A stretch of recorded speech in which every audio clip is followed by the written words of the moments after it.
Oh, yeah.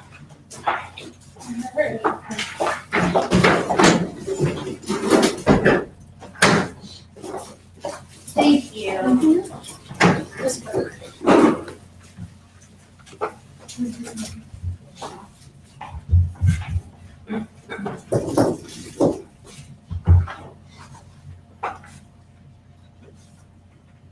Whenever you're ready. Okay, so good evening, everyone. I'm Cassandra. I'm the marketing specialist here at Desire Home Care. This is Uhenya. Hi. She is our administrative assistant. You gotta get through her to get to myself. And our administrator, Miss Ochia.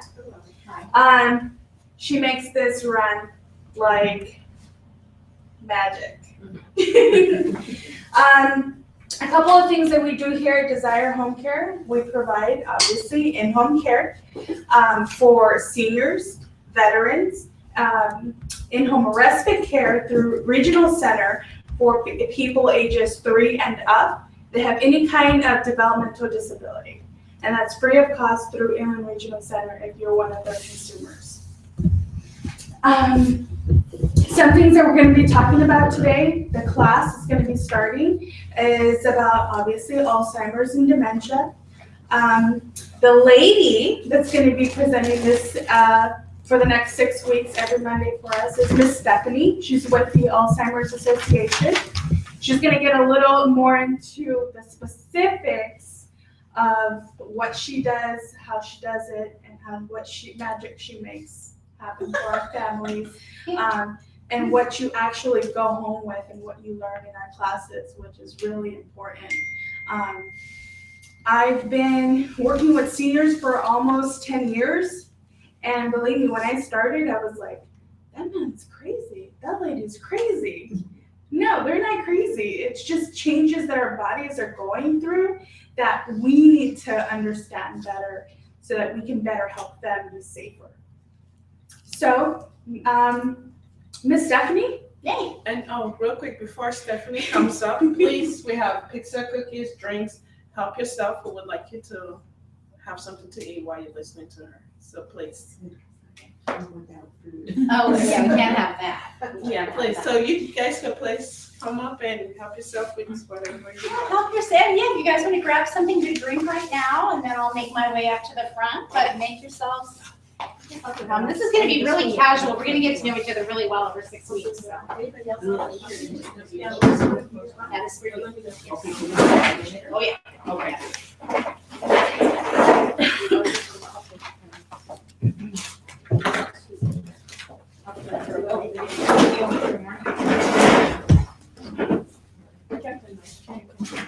Yeah. No. Oh, and then FYI, the restroom is here.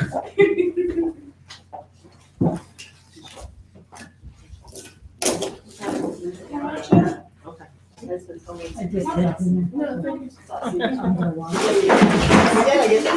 I had cookies, but I can't. I just ate. Oh my gosh, yeah. You know what? And I'll take that chair. Yeah, no, that was some good pizza. Yes.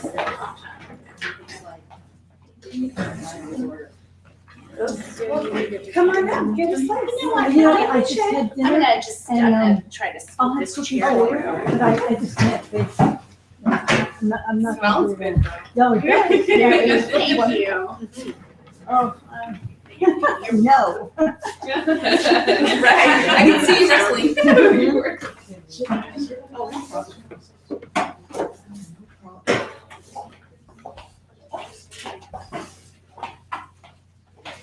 What I do all day at home, move furniture. You do? TV trays, baby swings. Oh, yeah.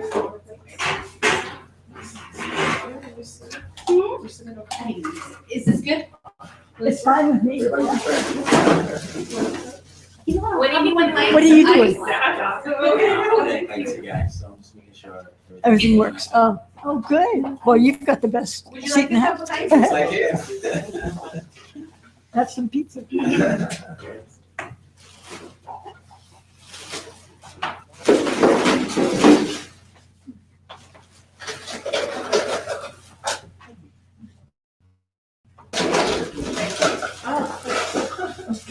is pretty great. Free class, free food. I know, how about that? Doesn't get any better. Doesn't get any better than this, and I better turn off my phone, I need to do that. So you work for the Alzheimer's Association? I work for Alzheimer's Greater Los Angeles, and yes, obviously, it's the same thing. Okay, real explain. Yeah. Yeah, nothing makes sense to me. Yeah, well, hopefully it'll make a little bit of sense. There's a lot of changes that are going on Oh, good. right now, which are really exciting, actually. I'm thrilled to have support. Good, good. Yeah, well, you know what, we're taking a lot of strides right now in getting more support for this area. Good. I spent an hour today calling Veterans Administration in order, my husband's a veteran, and just trying to see if he's eligible for any, benefits. An hour. And the first 3 days they said to get the form, when you pushed on that button, push 3 if you want, it says it's not available. What? That's. It just doesn't exist. Yeah. Yep. I mean, That's the VA. that is not acceptable. No, it's not. And when this all came, the VA started, the benefits started becoming known, the attendance benefit for in-home care as well as assisted living. I remember making phone calls, and I finally found a guy who who answered all the questions, and he actually called me and said, "Stop telling people to call me," because his office was just being flooded with calls. He got mad at me. But it's to this day, it's really difficult to get any information from the VA. Incredible. Yeah.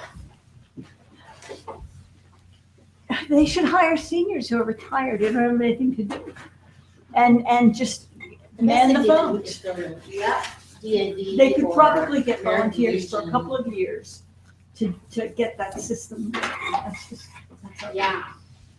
Okay, I'm gonna send a little message to my girls telling them to leave me alone. Yeah, it's really, really difficult.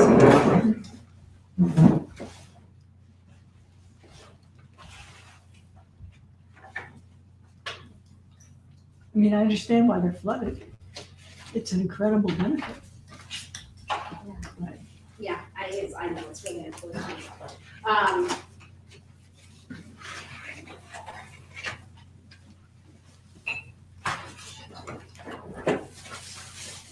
All right, so,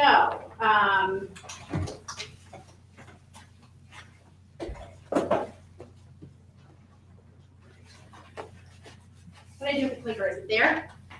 Okay. There's a little black thing. I'm the example of, I've got all the warning signs. Okay. Well, thank you all so much for coming. So like I said earlier, we're going to get to know each other really well over the next 6 weeks. The next 6 weeks. So we are,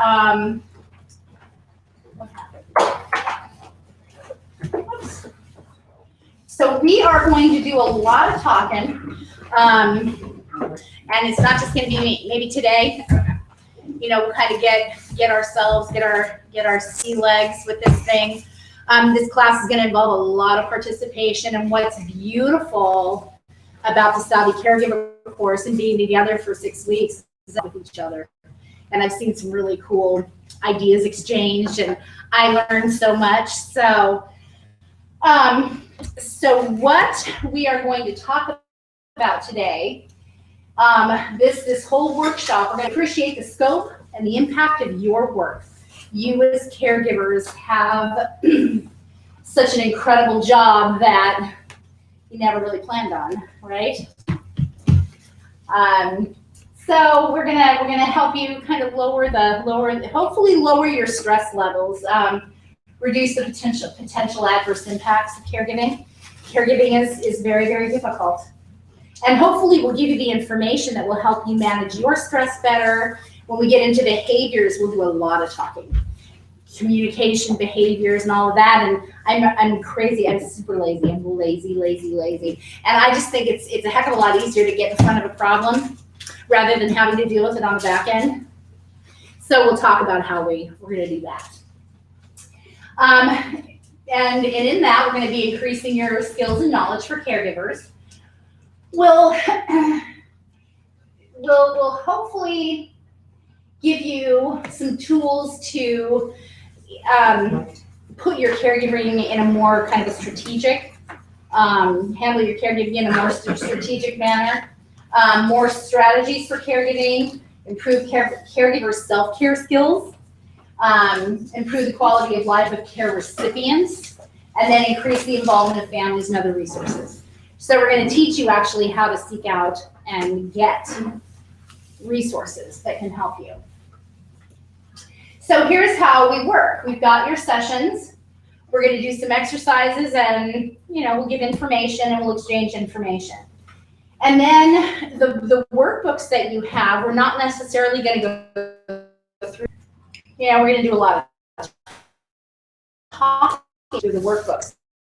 These things are going to be, the workbooks are going to be for you to look at home at your own leisure and kind of absorb based on what we talked about.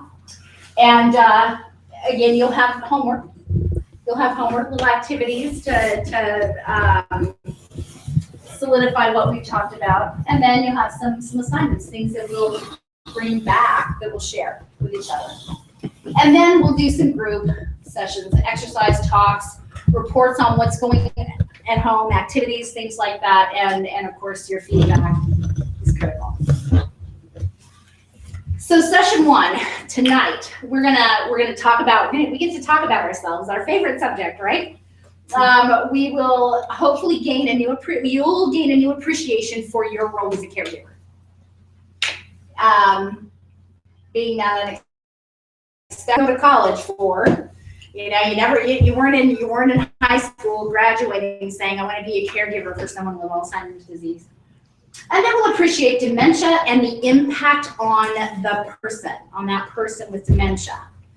And then we'll talk about resources. Of course, you've got slides, the slides that we have, and I've got some handouts that you have, the workbook and all of that. So let's talk about ourselves now. So I'm Stephanie, which and I actually work for Alzheimer's Greater Los Angeles. I have been working. I worked as a volunteer for about 10 years, and then almost 3 years ago, I started working as a consultant. I was asked to come on board as a consultant, doing education throughout the Riverside, San Bernardino, and parts of LA counties. And then in December, they actually had me come on board as a staff member. So my role right now is hopefully for a long time, is education manager, education and advocacy. So my job is to provide education throughout the 3 counties and work with our local politicians in order to further support for research and things like that, provide more support in the community. So when our politicians get involved and when they're touched by this, it's amazing what they can do. It's amazing the things that happen. Last year, the Alzheimer's Association actually was awarded the largest increase in funding in history. $300 million was awarded to the National Institutes of Health to further their research efforts. And that was as a result of all of the work that we all did on the ground, pressuring our politicians and letting them hear from community members, from you guys who are taking care of your loved ones with dementia. You let them know how important this was through us, which was remarkable. So to give you a little bit of scoop on the Alzheimer's Association, so our name has been changed. We are actually Alzheimer's Greater Los Angeles. And this happened on January 7th. For about 7 years, the Alzheimer's Association, which is an amazing organization, volunteered with them forever, And they started making a little bit of a shift in how they did things. They have 70-some chapters throughout the United States, each chapter with its own CEO, regional offices throughout. The LA chapter has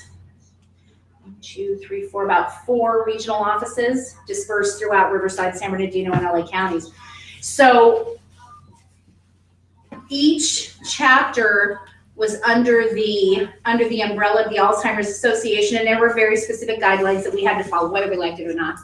And what we saw happening was a little bit of a shift.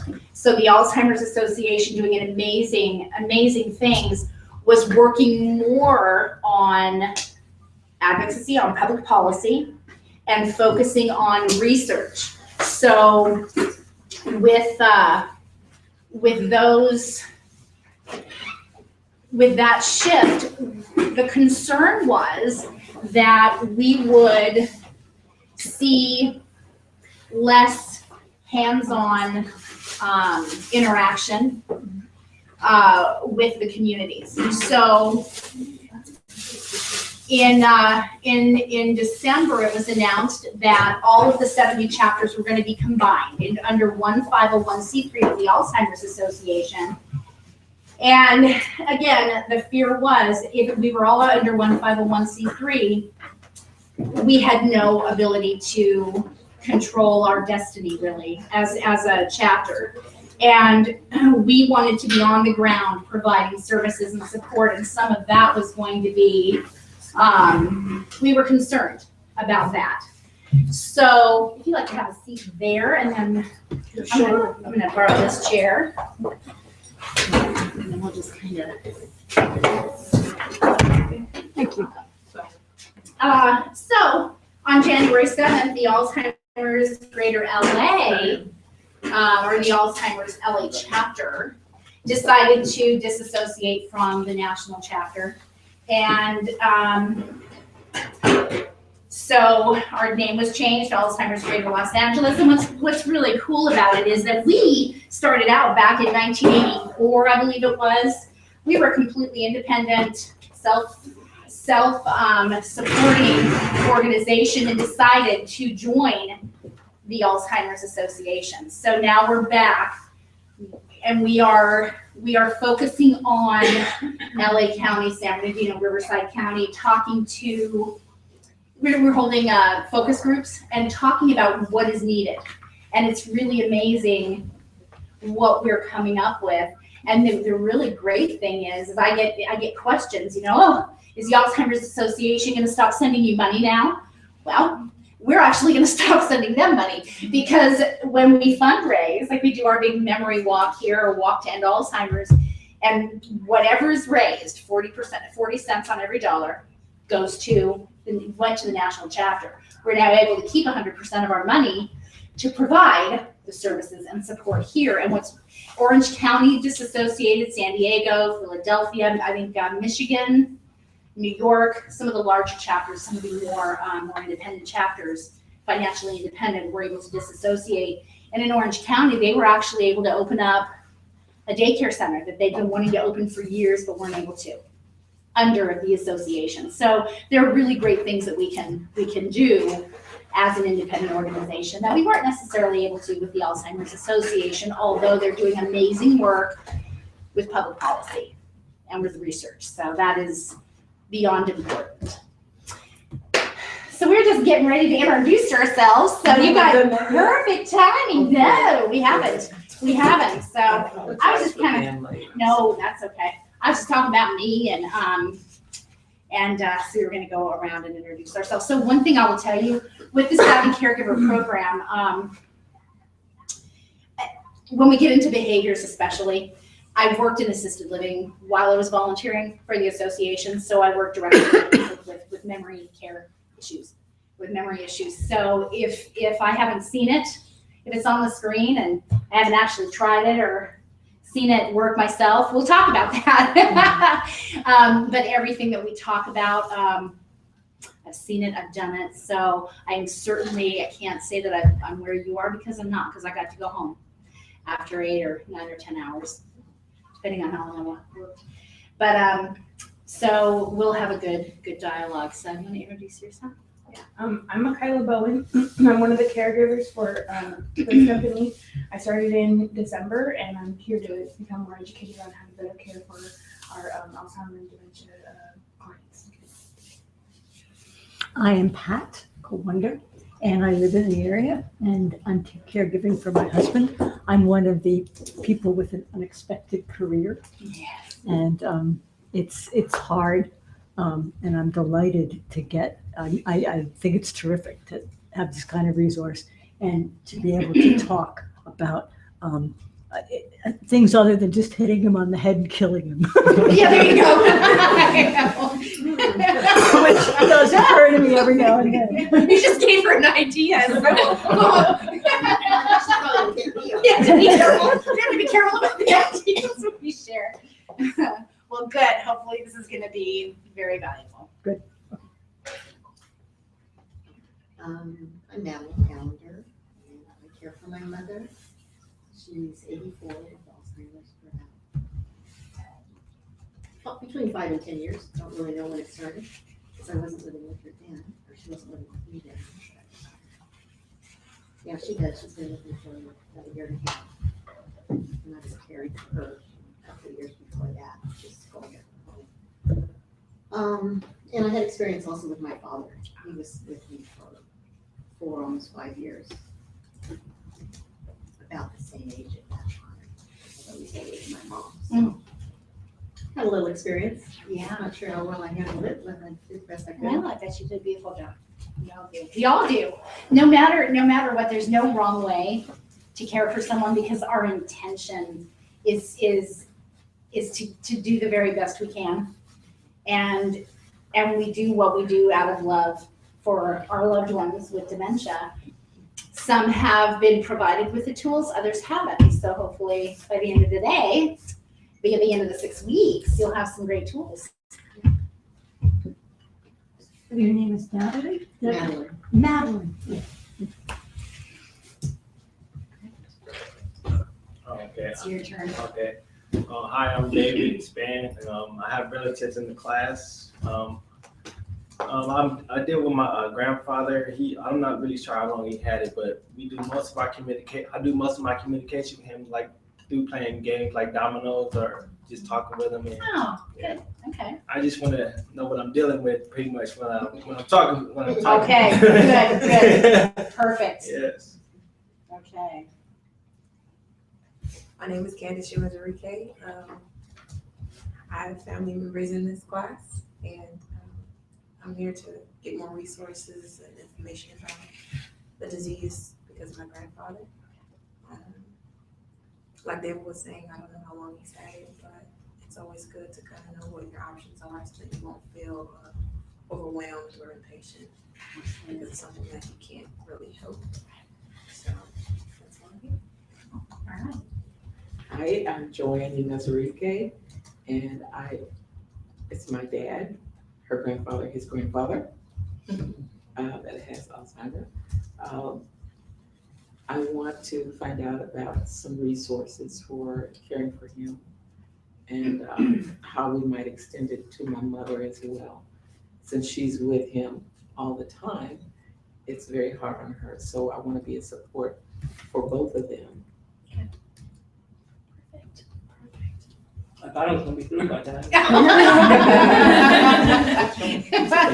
You should have said talk very far. I thought I was a slow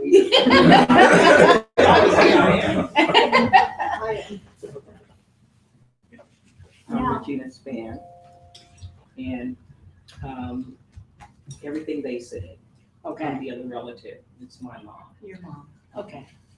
I'm sorry, it's my father. Your dad. And my mother is. I was trying to put that together. My dad, okay. So you guys are sisters and you're their kids? Is that? Yeah. Did I get that right? That's my mother, and that's her mother. Oh, okay. Good support system. Yeah, it's amazing. Yeah. How do you get in? No. I borrowed two. I know. It's so unique. I know. It's wonderful. They're a handful, so. Oh, okay. Yeah, we should have figured that out. All right. So resources sounds like a big thing. And so here's the thing.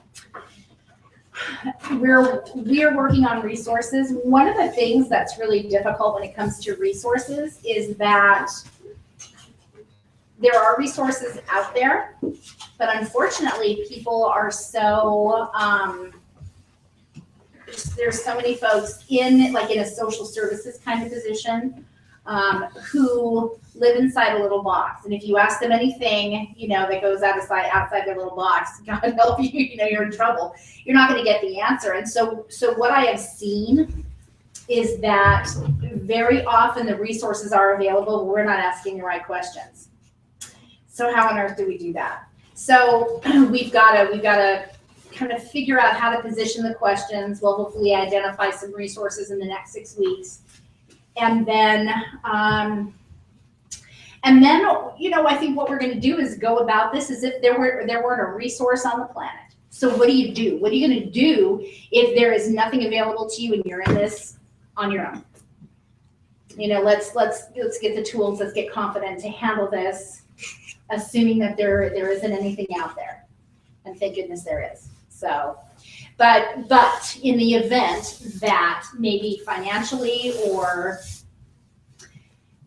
logistically, there just isn't a geographically, we're not, we're in an undesirable place. What do? We've got to deal with things. So we'll give you the tools. So your role as a caregiver. So what do you, with all the things that are on here, what are some of the things that you guys see are your duties? I don't see cleaning up the messes. You don't see cleaning up the messes. I know. Yeah. Laundry attendant. There you go. Say it again? Maid and laundry attendant. Oh, okay, yep. Covers some of it. Yep. Yep. Safety officer. Repair specialist. What? Home repair Specialist. Yeah. Yeah. Liaison for professionals. Mhm. Yeah. Exactly. Financial manager. Mhm. Yeah. So all of the things. I don't see mine, counselor, therapist. Counselor, therapist, well, social worker, kind of. Yeah. If we could put it in a broad category, but see, so there are so many more things. If you look at a lot of these things, there is usually a little bit of education and planning that goes into these tasks or these roles. If we're going to handle them professionally, and it's like walking into a new job, basically, and getting handed a stack of binders, sort this all out, and you're looking at it like, God, this is all Greek. What do I do?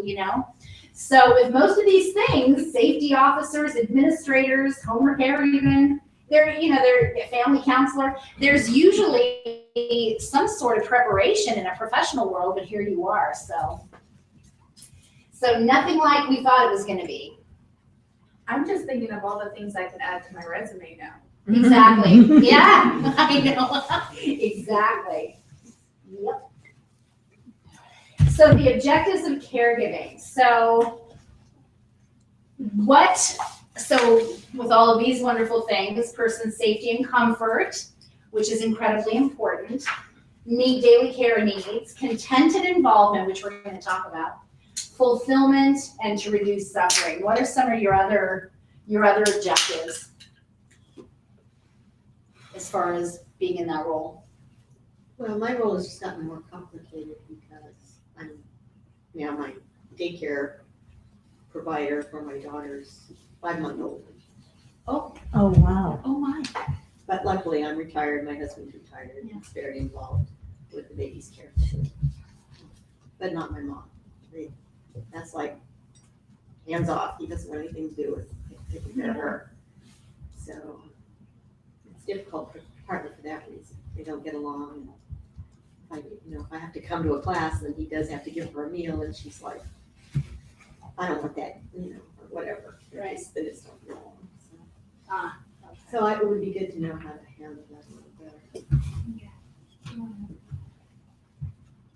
All right, any other objectives that you all have in your particular situation? Does that pretty much sum it up for you? Reducing suffering. My mom doesn't complain, but I know she has aches and pains and things that she tries not to bother me with, kind of Yeah. thing. Yeah.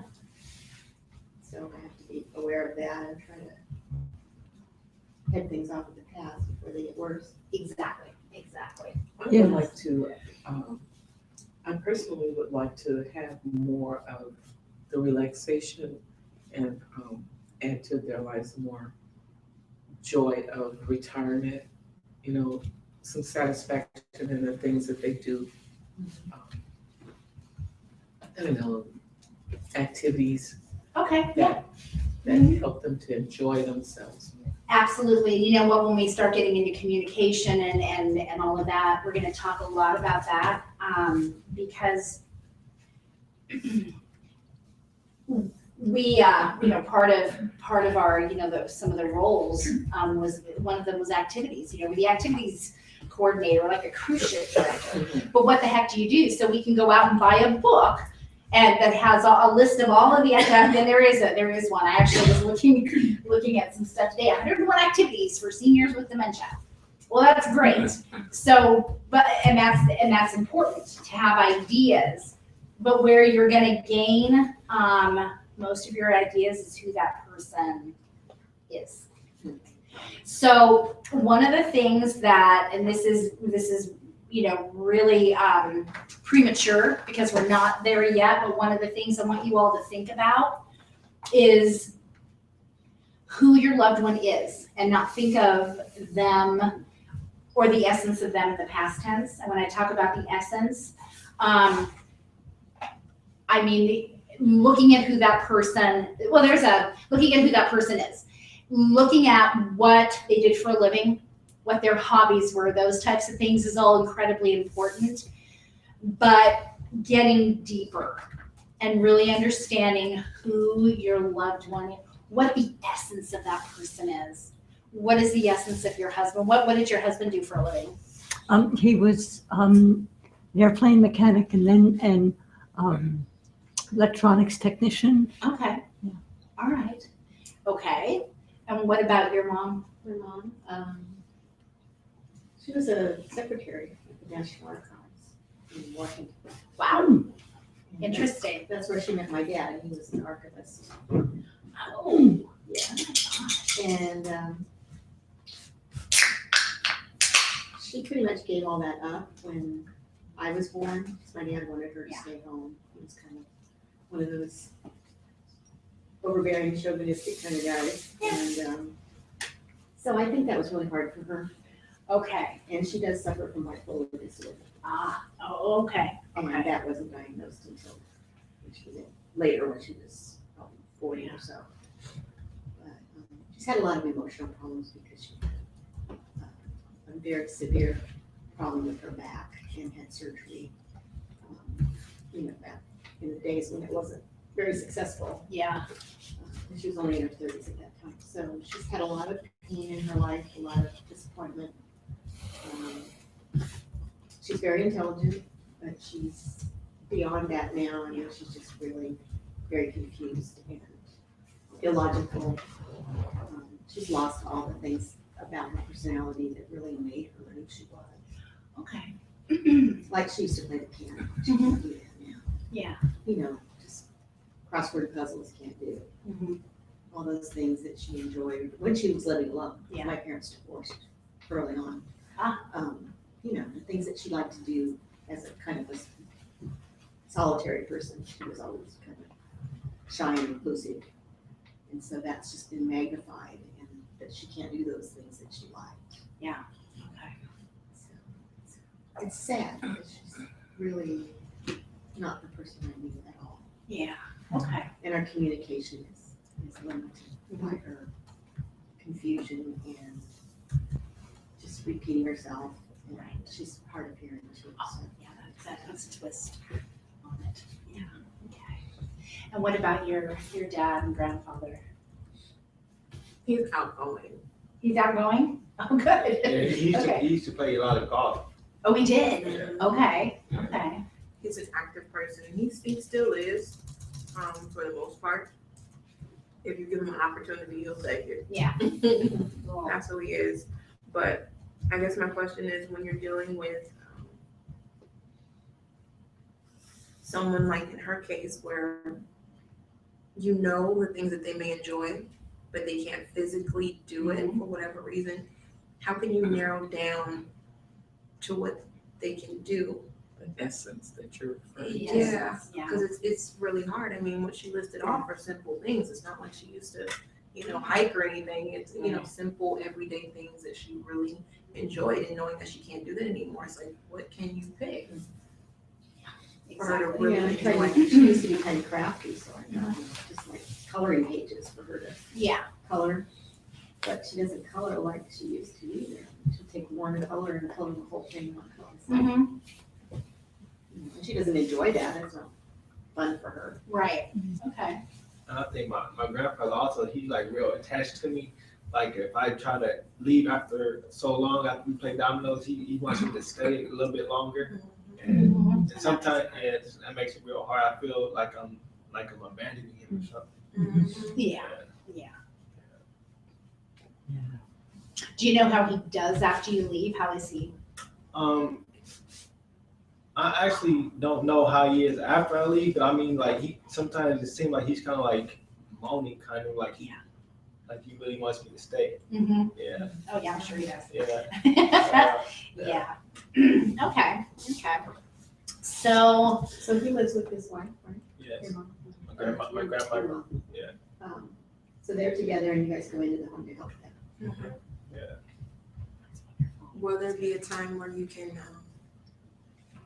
I guess in a way, teach us how to, like David was talking about, be able to detach without having that guilt? Yep. Mhm. Okay. yeah, and the fact that there are a number of you. If it was you just trying to leave on your own, that's really difficult. So you work in teams. So I would definitely understand. Well, so I'll tell you right now. So while you're, so you want to kind of set up, you have because it's probably hard to leave, and for anyone who is visiting a loved one with dementia, you're kind of tied. You've got your you've got your life that you've got to go live. You probably have a schedule you've got to keep, work you got to go to, school, whatever it might be. But then it's I don't really want to leave. So you have to set a time limit. This is when I'm going to go. And the other person that's there, this is when I'm planning on leaving. And this is all going to depend on how alert and how good the short-term memory is. So what I will say, we kind of work through, but if you're planning on leaving, you let the person, like your grandmother, know that I'm going to leave at about 3 and I'm going to give you the signal. And then grandma says, honey, I need your help with something. Can you help me do this? And then that's you. So just distract him. I've actually tried that before, but sometimes he also tried to put guilt on me also for trying to leave. Oh, of course. Yes. Make me feel guilty. Okay. Yes. So we'll talk more about that. But that's something that, of course, he's going to put guilt on you. Yeah. And that's something that you have to realize that you have in life. I mean, you guys are doing, you're doing things that I don't see many families that really band together, unfortunately. I just don't. It's really tough. So good for you guys. Good for you. So what are some of the professions that you have seen? I mean, the people who, what do they do? What I've worked Yeah. with? Well, so far, just recently, last week, I worked with somebody that has slight dementia. And so I work with people that have, I guess, like, how would you categorize, like Jessica? What should be? Developmental disabilities. Yeah, developmental disabilities so far. So I've seen a little bit of like what they've been talking about. A lot of them some of them are stay-at-home wives. Oh, okay. Stay-at-home wives. And some were business. All right, so when we think about like the profession, when we think about the activities of the person, the hobbies and stuff like that.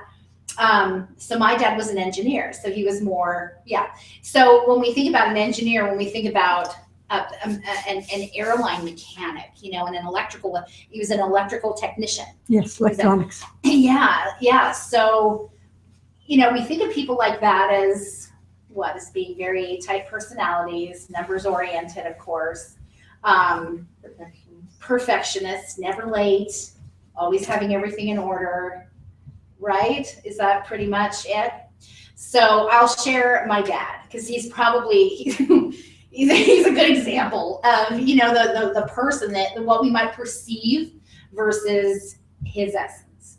So my dad was an engineer, and he was known. He was one of the best in the country. My dad was never on time for work, ever. Because being an engineer, and usually, an engineer, they're so structured, there's no room for creativity. So my dad was always late to work because he'd be, eating his egg in the morning, at the kitchen counter, and he'd walk out to the garage and he'd see a can of paint. And as, he'd see a can of paint, and he'd go and find a spare piece of wood. And I actually have a charging horse that he painted for me in the morning, late for work, but it's brown house paint with the white trim. That's two gallons of paint he picked up, threw them on the kitchen counter, and painted this charging horse for me on the kitchen counter. So, and my dad he could relate to anybody. So we lived in Jamaica for a couple of years. He was designing a phone system there, and he was at embassy parties and dealt with, these dignitaries and all of that. My dad couldn't stand it. He would get up in the morning on Saturday and he'd go to the straw market where all of the folks that lived up in the Blue Mountains would come down and they'd sell their the bananas and stuff. He loved going down there and just hanging out with them. It was his favorite thing in the world to do. So my dad was a creative soul. He was social. He was so not an engineer. My dad growing up wanted to be a dentist. He wanted to be a dentist, and he really, really wanted to play ice hockey, and his father wouldn't let him. His father decided he was going to be an engineer, and he was not allowed to play ice hockey. And he wanted to learn how to fly. There's so many things that my dad wanted to do. So the essence of my dad was not the engineer, what we would perceive. It was much deeper than that. So if my father would have lived and developed dementia, because I knew so much about his growing up and what he really wanted and who he really was, if he had lived and had dementia, that guy would have still been there, absolutely been there. It's just, how do we draw them out? How do we do it? And that's what we'll talk about. So we want to, when it comes to activities and things like that, to keep them busy and keep them, keep their quality of life as wonderful as it is, we can look at those books, 101 Activities, but we want to capture the essence of that person and mold activities and communication and daily life to preserve who they are, not who they were. And there's a beautiful sentiment that says when someone's diagnosed with Alzheimer's disease, you mourn twice. First, you mourn the loss of the person, and then you mourn the loss, of the inevitable. With all of us, you mourn the loss of life. But I dispute that with every ounce of my being. The longer I've done this, and the more people that I have had the honor of knowing who have dementia, I dispute that, because if we buy in to the fact that we've lost the person, what have we done? We've given up, and we have lost the person. So we have to be very creative as to how we preserve that essence. So the essence of the person is who they are deep down inside, not necessarily what we see on the surface. That if we might see someone that we don't know, that we don't recognize as far as a person who has dementia, but it may very well be their true selves, from 65, 70 years ago, that is now coming back to life, And with your mom being the stay-at-home mom, and she didn't really want to be, that could be something that will affect her now. And probably always did. So, but we will get into all of that, but we want to just, focus on the essence of the person. So you said you don't really give into that concept then. So what is the percentile for you that you're saying that people have been successful in going beyond that and people helping them beyond that? Okay, well, here's, I don't know, I have no idea. Because, okay, so you've got in a caregiver who is handed this role, you've got folks, and only you know who you are. You've got folks who land in the role and somehow instinctively they just know how to get to the essence of that person. They know. You've got other people who need to be taught. And it's a bit of a process. So to ask me your question again, I'm okay, really I am. I'm gonna get to the point, but ask. You were saying you don't want to give into the How do you know? concept Yeah. of people, Yeah. Can I also say something? Uh-huh. Can I give an example of? Yes. Okay, so we have a client right now. Her husband was diagnosed with early onset. And early onset is when you get it before 65. So he was diagnosed, I believe, at 52. Around, yeah, 52 years old. And I communicate with her every now and then. She is very passionate about caring for her husband, and she's been doing this for over, I think, 10 years. You met her. And she's refused to put him in a facility. And she's done everything. She takes him to physical therapy, exercise therapy. She walks around with a cup and straw so to continue the habit of swallowing, because that is one of the stages they'll get to where they cannot swallow anymore. He loved music earlier, so she makes sure that he's listening to them. She has his headphones on. She's giving him the music to listen to on a daily basis. We take him out bowling because those are things he likes, or he used to like. I was talking to her early on today. She has a friend who had a husband with the same thing. He was diagnosed at 45. She placed her husband in a facility. Well, the husband only lasted about 6 years and he died. So with her, because she's so passionate about it and she's trying, just like Stephanie was just saying, she's bringing out all those things that he used to like doing, and she's trying to encourage that. She's not giving up on him. She's encouraging, she's pushing. He's probably he's at a very last stage or close to the last stages of it. He needs assistance with the restroom. She holds his hand. She just can't let him work. So that should tell you how far he is. He just cannot be on the, so he can't speak anymore. So he's lost the ability to speak. So he's no longer able to talk. He just laughs. But she's been on top of him, on top of the therapy, on top of doing things that he used to like doing. How long has it been a time? Since he was diagnosed, how many years has it been? It's been over 10 years that he's been diagnosed. And so she's just, I tell her all the time, it's very impressive. But so there's that, if you abandon the person, like Stephanie saying, if you give up, I think the lifespan is shorter versus if you keep encouraging them. And with our clients, the doctors would tell us, they need to go out, be active, do those things they enjoy doing, get them out. Because a lot of times they'll tell you they don't want to shower, they don't feel like getting up. So you have to keep pushing it. And she does that with her husband. He's always going out. She takes him out with him. Even though he's a lot of work, she would take him out. She would make sure he's doing things. Yeah.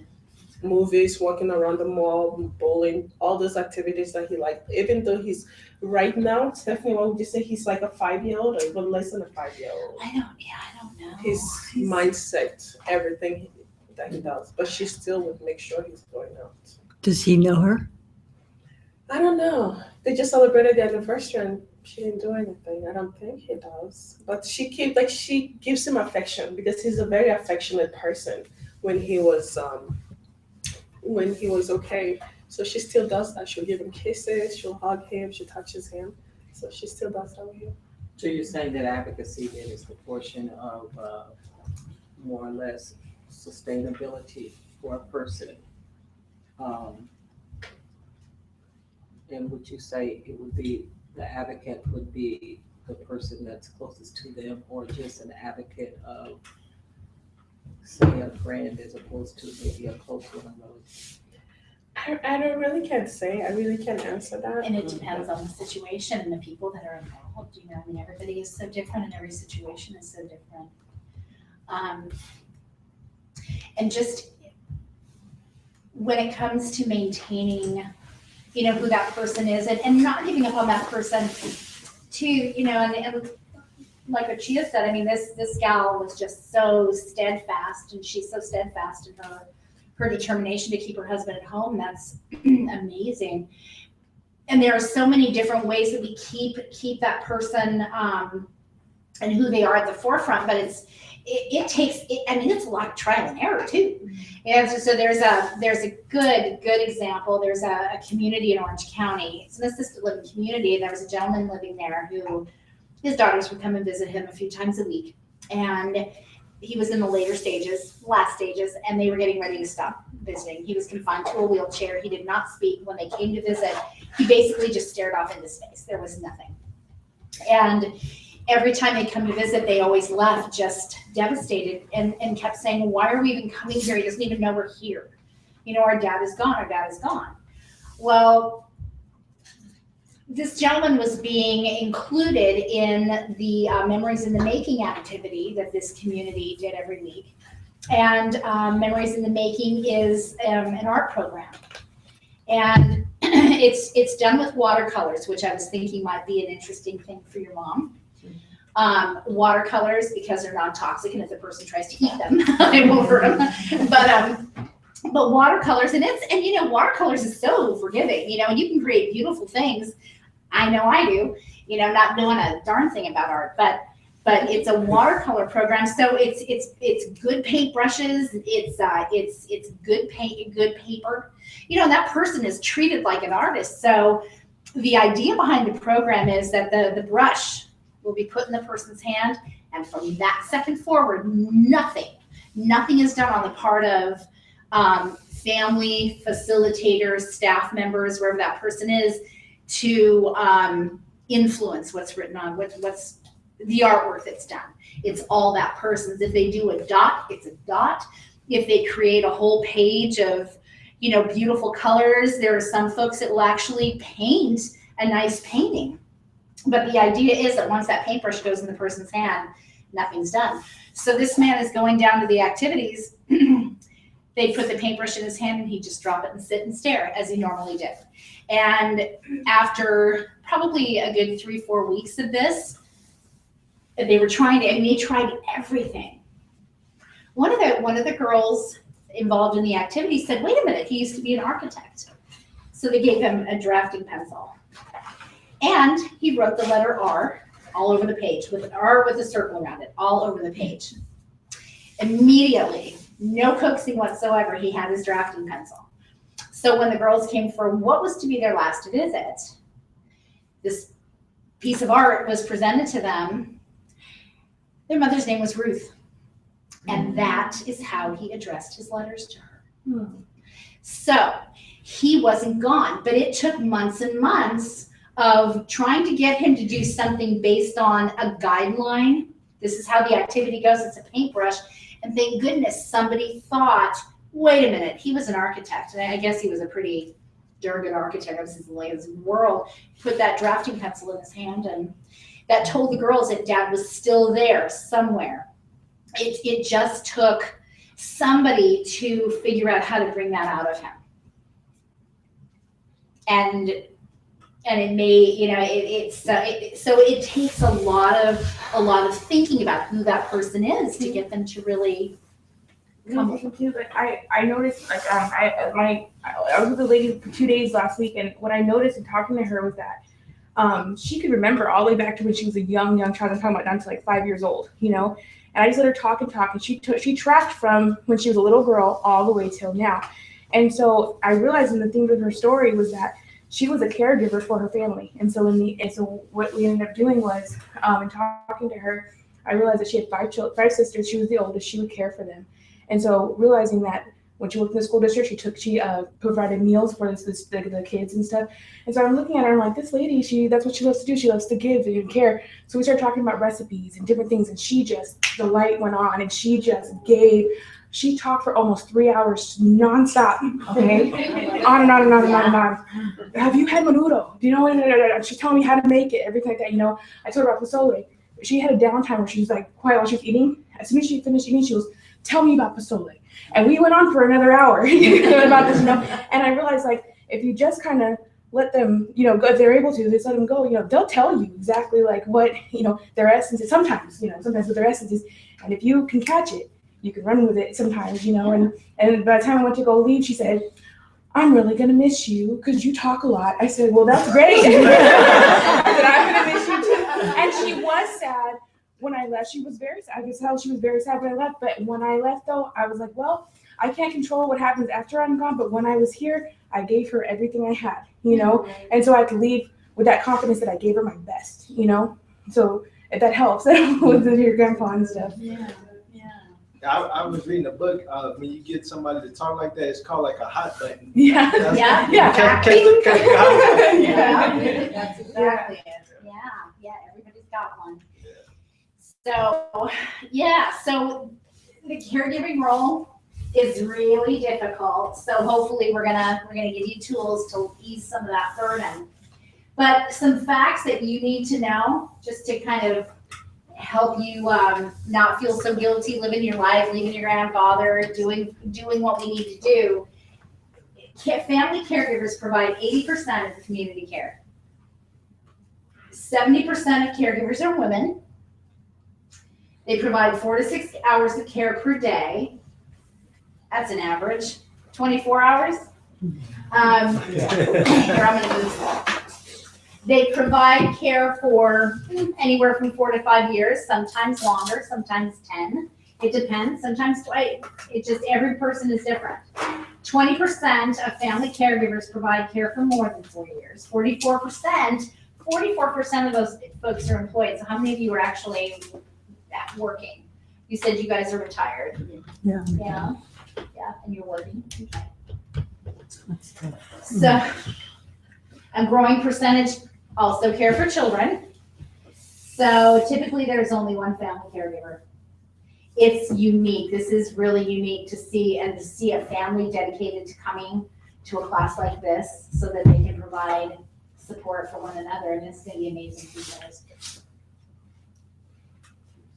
So compared to other caregivers, dementia caregivers are twice as likely to have physical or psychological problems, and more than twice as likely to use medications for mood and nerves. They're at a much higher risk of social isolation and economic distress. That's where, you know, lowering the guilt thing and resources are going to come into play. Only half are as likely to use healthcare.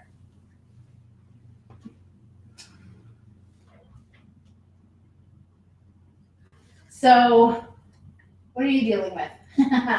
Choose, what are some of the things that you guys are dealing with out of this list? The personality disorder, continuation of personality traits, depression, the effects of the disease, call for attention, selfish behavior, normal aging, substance problem, behavior problem. Behavior problem. Okay. All of them, and I can add 4. Yeah, you have 4. Pretty much all of them except the substance problem. Okay.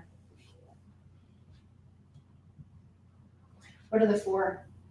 I was just being facetious. I'm serious. I'm sure there are 4. I'm sure there are. Okay, so here's the thing. So we're going to cover a lot of stuff, how you take care of yourself, communication, behaviors, all of that, but we can't talk about any of that until we're all on the same page about what the heck this is, dementia. And 14 years ago when I started working in a memory care community, working in assisted living, I was absolutely blown away by the lack of information and how much misinformation there was out there. So I decided to become a resource. And that's where I got affiliated with the Alzheimer's Association. I had somebody I could call at USC. I sought people out. I was always online. I was always trying to learn. And so I picked things up pretty quick. And interacted with people with dementia and their families. So what's really sad is that today, 14 years later, the problem is just as bad or worse. It's worse. There's more people There's more people. that age. And doctors, a lot of professionals haven't gone the extra mile to try to get educated about it. And yeah, we've got more people who are being diagnosed. And more people who are not being diagnosed. I cannot tell you the number of people that are diagnosed with dementia. So do all of your loved ones have a formal diagnosis of Alzheimer's disease? Dementia, but I was a psychologist, that was my work, so I recognized it early, and I fought. Okay. So for some reason, doctors are not wanting to put a name to this. So 50% of the people actually who have dementia don't have an actual diagnosis. We don't know what it is because doctors aren't willing to do it. Well, they don't want to spend money to do the testing. Say it again? The testing. Well, the testing is very With expensive. the way the Yeah. healthcare system is now, they don't want to do the testing because it costs more money. Yeah. And they're trying to spend less money on old people, not more. When I insisted that my husband get tested, they gave him the neuropsychological tests, and he did great. And they said, "Oh, he's fine." Right. And that, Yeah, well, he was a so bright often. man. Yeah. And Yeah. and sometimes, some of our clients would tell us that when they take their loved ones to the doctors will say, "Oh, it's depression," or "It's just the economy." Hearing aid. Pushing it, and then it gets so far advanced, and that's when they would now diagnose it with dementia. So you have to insist, some of the videos you've shared with us here, where the spouses would say, you know your husband or your wife or your dad, so you have to insist that something is wrong, because the doctors would just say, "Oh, it's this or that." Yeah, they will. Yeah, you pass that mini mental exam and they send you home and there you go. But you know what? So they do the mini mental exam, they do that test. The test is only to confirm what you already know. That's the purpose of the test. It's not a diagnostic tool. It's to confirm that there's a problem that will lead then to further steps to get an actual diagnosis. So, but one of the things that I'm sure you all know is that you've got normal aging and then you've got problematic thinking, problematic memory problems. And we're going to talk about what that is, but dementia is not a normal part of aging. So our brain slows down, our thinking slows down. We need to use different tools to retain information if there's a hearing loss or a vision issue.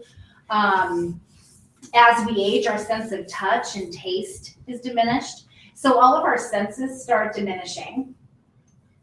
I don't want to talk about getting older anymore. All of our senses start diminishing, and when that happens, depending on how we learn new information, if we're a visual person and our eyesight is bad, we're going to have a tougher time, obviously, learning the information. But not only that, it's retaining it. Hearing is the same thing. So depending on how we learn is going to impact our ability to retain. But then you factor in the actual difficulty with the brain, and then we've got a whole different issue. But dementia in and of itself is not a part of normal aging. They used to call it senility. Senility, yeah, exactly. Old age senility. Yep. So the scope, the impact of these diseases and prevalence in the elderly. 50% of people 85 and over are going to be diagnosed with Alzheimer's disease, or are going to have it. Maybe they will, maybe they will not be diagnosed. And the thing is with Alzheimer's disease in and of itself, because we're not talking about it, because we don't do what we need to do as a society about dementia and Alzheimer's disease specifically. So when you factor in all of the other dementias, if we don't do something to slow down the progression or to delay the onset by at least a couple of years, Alzheimer's disease, and that's not counting the other types of dementia, Alzheimer's disease as a single entity will bankrupt the healthcare system. which is already in trouble. So what we're gonna do is separate some of the myths from facts. And we're gonna talk about some of our own beliefs and fears about this. So dementia is the umbrella word. It's the deterioration of memory and cognition that impairs thought and social functioning. So it's an umbrella word. It basically describes a set of symptoms. Short-term memory loss, we're going to talk about that. But dementia is essentially the symptom. So there is no such thing as a diagnosis of dementia. Dementia is the symptom. Something has to cause it. And if you would like, I can make copies of these. My phone just says I don't have any storage left. Yeah, I'll I'm making videos of my granddaughter. cute. All right, so dementia is the umbrella word, and dementia describes the set of symptoms. So, required for dementia diagnosis. All right, so there is no such thing as okay, so I told you I'm going to dispute some of the slides. There is no such thing as a diagnosis of dementia. So what is required to determine that someone has dementia, which is simply the symptom, is that they have to have serious memory problems that cause difficulty with social functioning, changes in personality, impairment of abstract thinking, disturbances of other thinking processes, which we'll talk about, and then impaired judgment. So they have to have at least one of those those issues in order for a doctor to actually say, yes, there's dementia, and let's move forward to see what is causing it. Does that make sense? Just to be facetious, I know the test for dementia. Yeah. Look at their checkbook. Well, yeah. Mm-hmm. I know. Or asking to count change. Exactly. Yeah. They just lose it all. Mm-hmm. Yep. Yeah, and that's that abstract thinking. It's just not, organizational skills. And it's hard for us to see some of that unless we've got a little red flag and we're going in and we're checking mom's checkbook, without her knowing, and I've done that with my mom. We've had a couple of little scares, but it was nothing, thank goodness. Nothing, but I'm watching it. But we don't necessarily know that. We don't see the difficulty with organizational skills and stuff like that. Not if we don't know what to look for. The changes in personality. Yes, yes, exactly. Give me an example of what you mean. As far as change in personality? Change in personality is opposite. It's no. Okay. So, well, it could be. It could be. Okay. So dementia symptom. So a change in personality. So this is where knowing your dad really, really well is going to help you in the doctor's office, or help you as much as the doctor is going to be able to help you. So there are different types of dementia, different causes. So there's Alzheimer's disease, which is the leading cause. There's Lewy body dementia. We can talk about all of this at some point. There's Pick's disease. Pick's disease involves a flip in personality. So someone who is very mild-mannered, who would never think about cursing a day in his life, all of a sudden, and never inappropriate, very, very modest, all of a sudden stripping his clothes off, propositioning every woman that walks by, and cursing like a drunken sailor. So that's a personality flip. And that is very often caused by Pick's disease. But a change in personality it's not because they have a specific disease. It could be because of all of the challenges. So someone who all of a sudden starts withdrawing from social activities. They always want to participate. They want to go to the family gatherings. They just love to have fun and have family in. All of a sudden making excuses and not really wanting to go out. There's always an excuse. That's one thing. That's kind of that can be a red flag, a personality change. Also loss of impulse control. Yes. Because the frontal lobes controls your thinking. You want to hit somebody, and your brain says, you're not gonna like the consequences, right? They don't have that, so. Exactly. So they're impulsive. Yes. And it looks like a personality change, but really, it's The filter came down. the lack of thinking, lack of filter. Right. So someone who's all of a sudden angry, where they've never been angry before. Right. Yeah, and angry in a second. In a second, yeah. And I had a friend who was giving a talk, this is probably 5 or 6 years ago, and she was talking about Alzheimer's disease. And I was sitting in the audience and somebody raised their hand and said, so if somebody has Alzheimer's disease, they will get angry. They're gonna go through a stage where they're angry all the time. And is this because of the Alzheimer's disease? And she said, yes. So would you kind of agree with that? No, it's not. So we see personality changes because, I'm gonna go ahead. Well, maybe I will. Yeah, okay, because of that. All right, so thought or cognition, that's your base, the nucleus. So thought or cognition, functions of thought or cognition involve memory. So short-term memory loss. So imagine that, your dad maybe not recognizing his grandkids. Doesn't work on you. But not remembering grandkids, not remembering, what they did 5 minutes ago, and knowing in the early stages that they should. Somebody having difficulty finding the right word, not being able to communicate effectively, and being aware of that. And typically, in the earlier stages, they are more aware. Not being able to balance a checkbook or count change. Organization. So think about this. Think about how many steps you take to brush your teeth. Okay, so we'll come back to that. Think about it. I'm going to ask you. Reasoning. So, Nice. I pushed a button. What did I do? That? Okay. Pushed the wrong button. All right.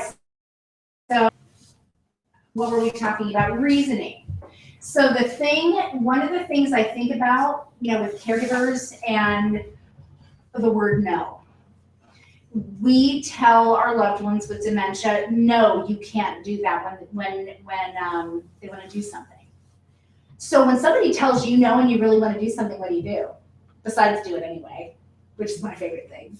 You gotta do it and say sorry later. But what do you? Did I say that? Yes.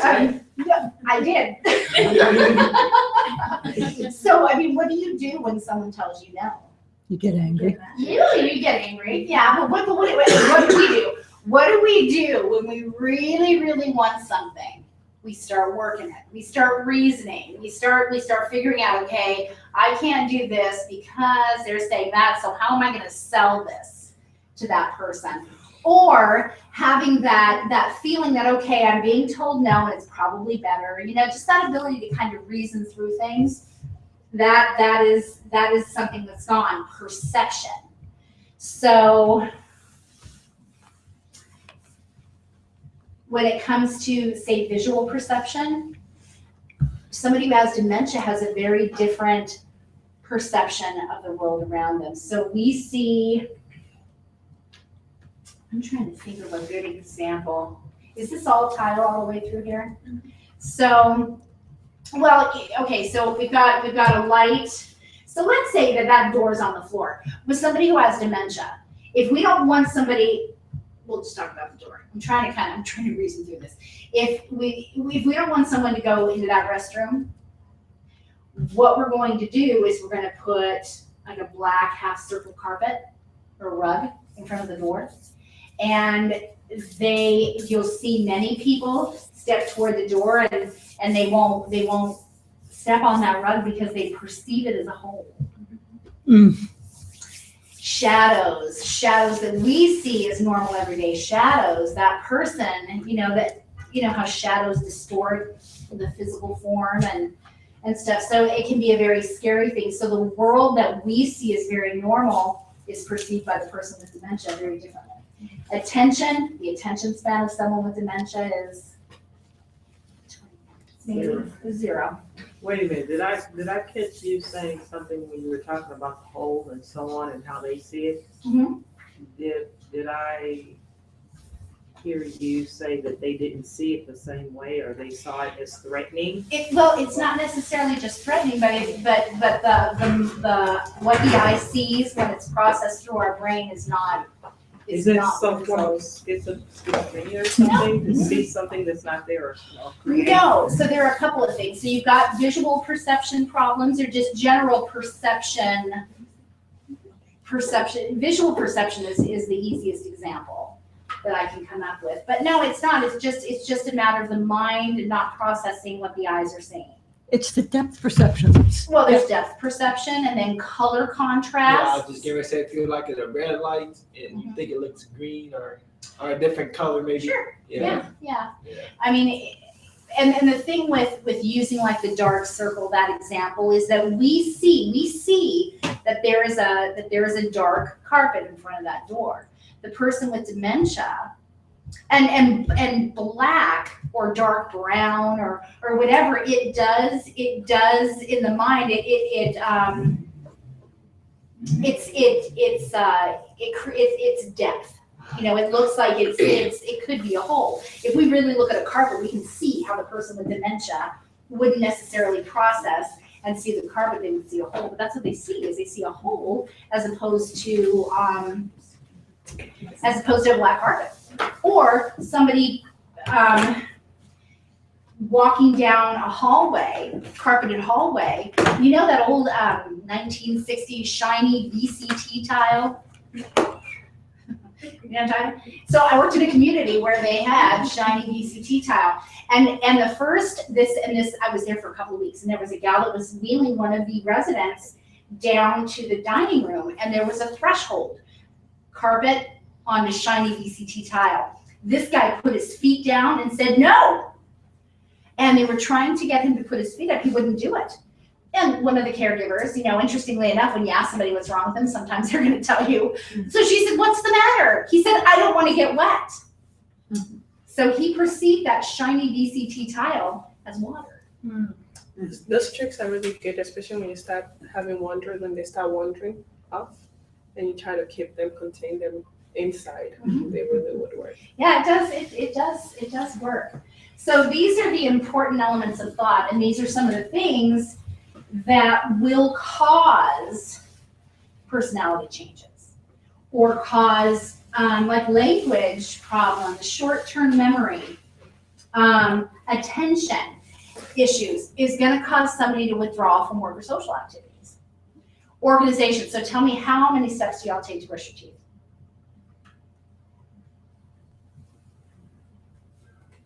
Early. About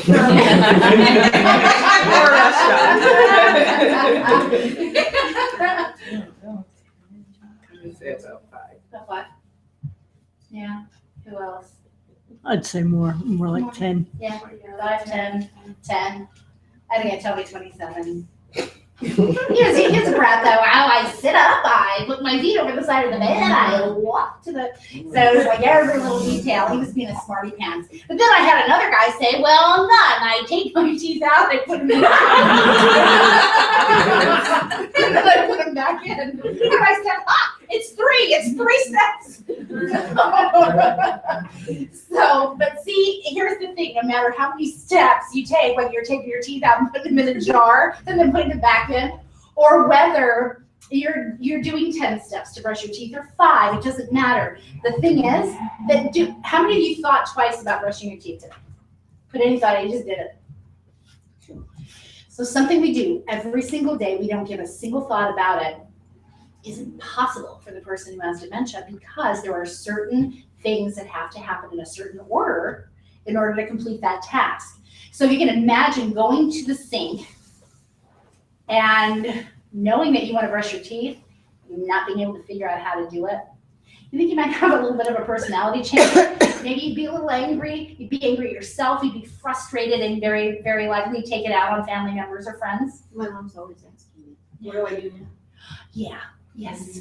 Yeah, exactly. And if I leave her to her own devices, she gets OCD, and she just Right. repeats things over. Yeah. She'll brush her teeth 5 times. Mm-hmm. She'll put a diaper on, take it off, put it on, take it off, put 6 on, whatever. Exactly, yeah.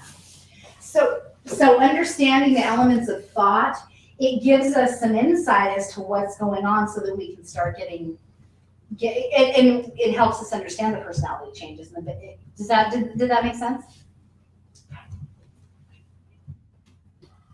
So where did we leave off? All right, so dementia, not a normal part of aging. We talked about, just named some of the diseases that actually cause dementia. Alzheimer's disease is the most common. Vascular dementia, which is caused by restricted blood flow to the brain, is the next most common cause, in a tie with Lewy body dementia. And these things are typically not reversible.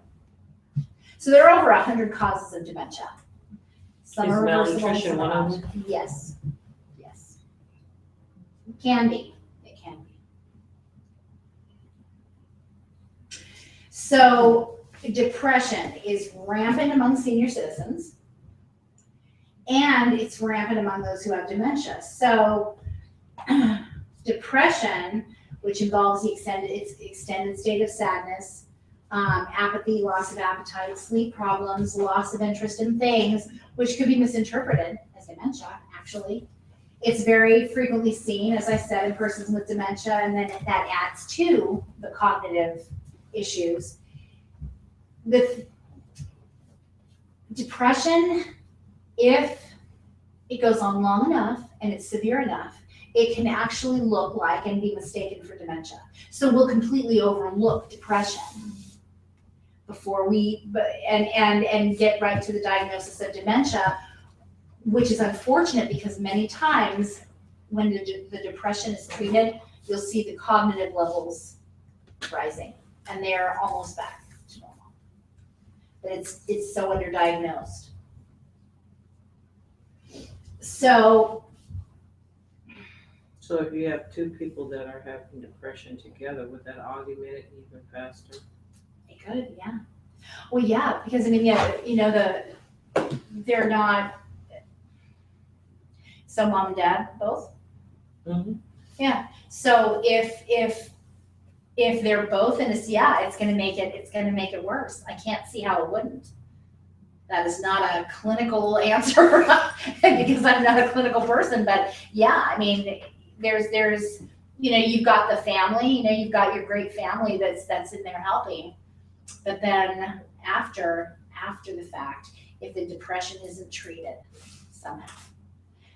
Well, it's hopelessness, it's apathy.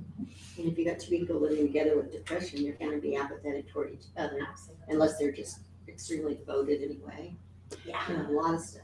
But since the depression responds to medication, Mhm. that should be tried if it looks like depression for both of them.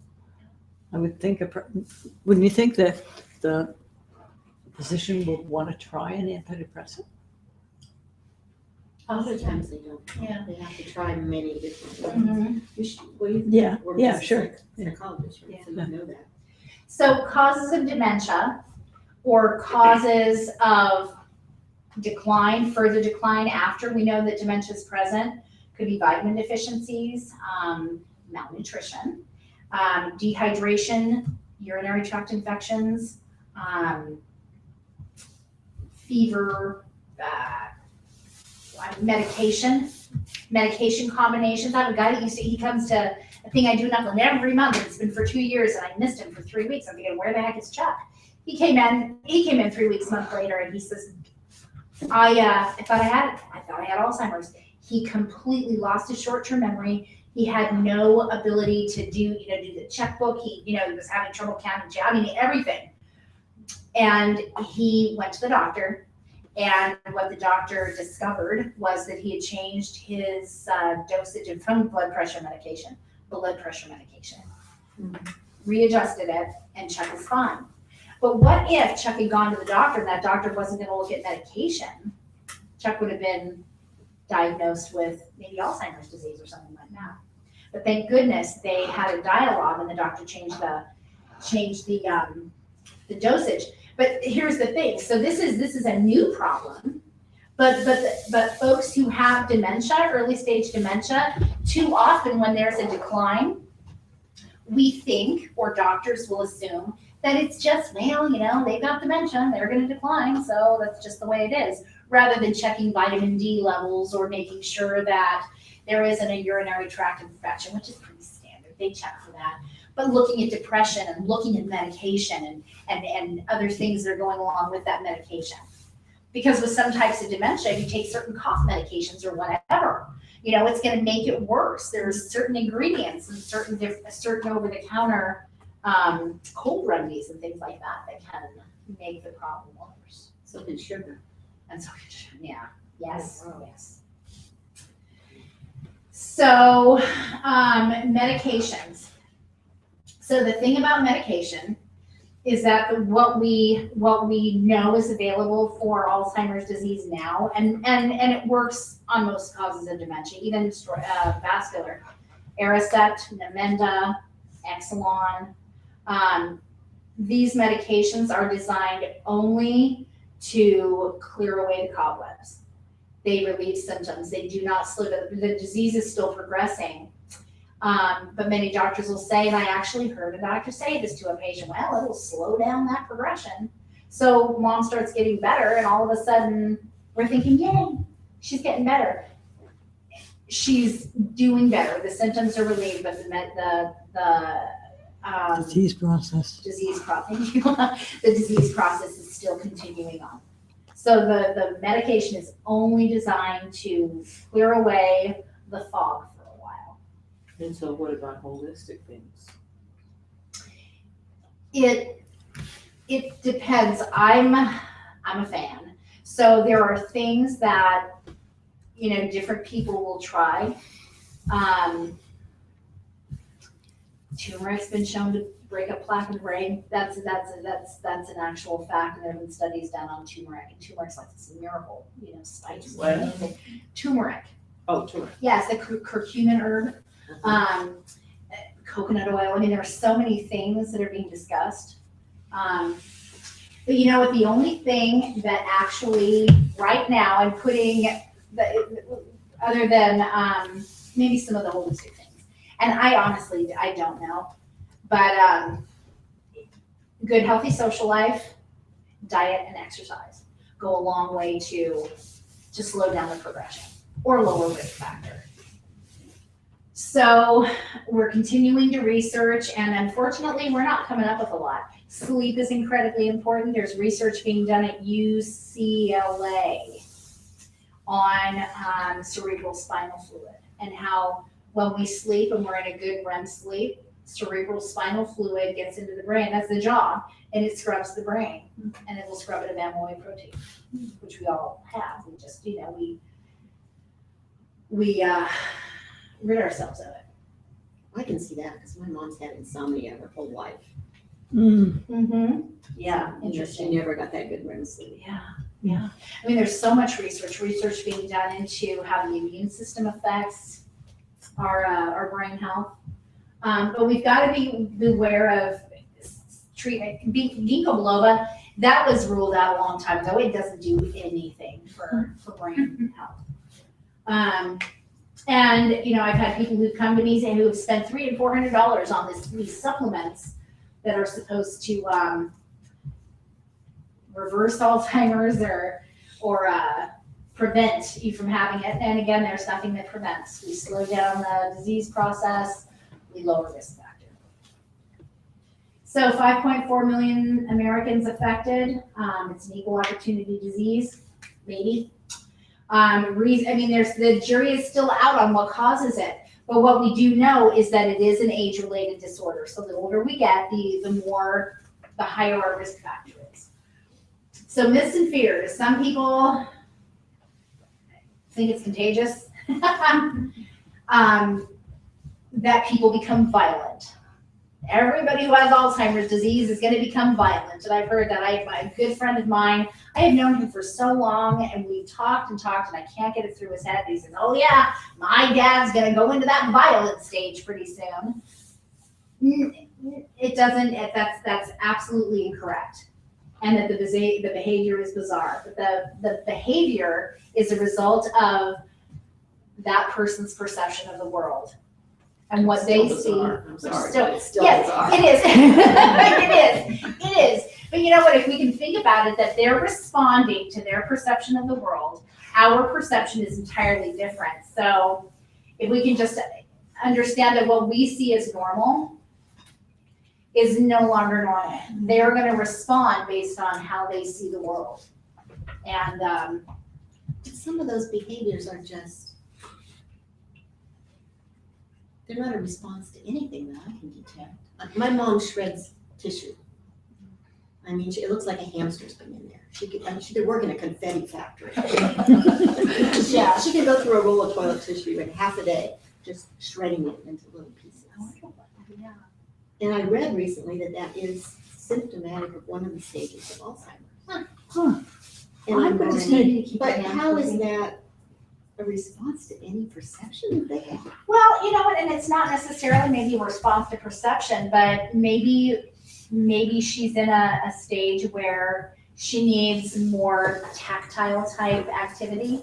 Could it be calm to make this change? You know how Possibly. I have I some mean, she does a OCD. lot of things repetitively. And I can make- Because I think she doesn't know what her preferred activities are anymore. Yes, So she will Yes. just do something to stay busy. yes. The other night, she took all the clothes out of the closet, took them all off the hangers, folded them up on the bed. I got up in the morning and her whole closet was on the bed, along with the hangers. And a bunch of tissue all shredded up. Of course, yes. Gotta have that. So, you know, Would she put it back? she can't really put it back. I asked her to help me hang the clothes back up and put them back. And she made an attempt.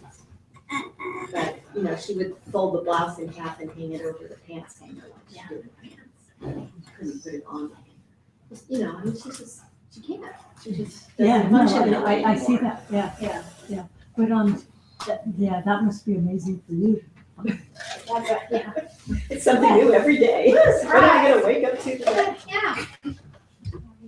And as far as heredity goes, there is a genetic component. So for, your mom, your Her dad, sister, her grandparents, brother. sister, yeah. So, if dementia or if Alzheimer's disease if the symptoms started showing up later in life, 70, 80, it's an age-related situation. That's typical. So the children of that person who has dementia might have the risk gene, which means that you've got a higher risk factor.